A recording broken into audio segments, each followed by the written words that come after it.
United Nations Convention on the Law of the Sea, Article 276, Establishment of Regional Centers, 1.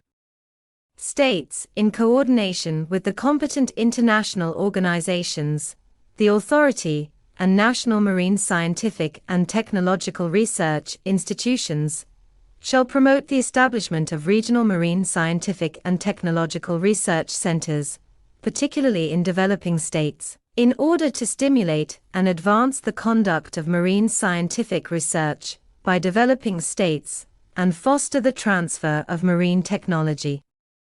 2. All states of a region shall cooperate with the regional centers therein to ensure the more effective achievement of their objectives.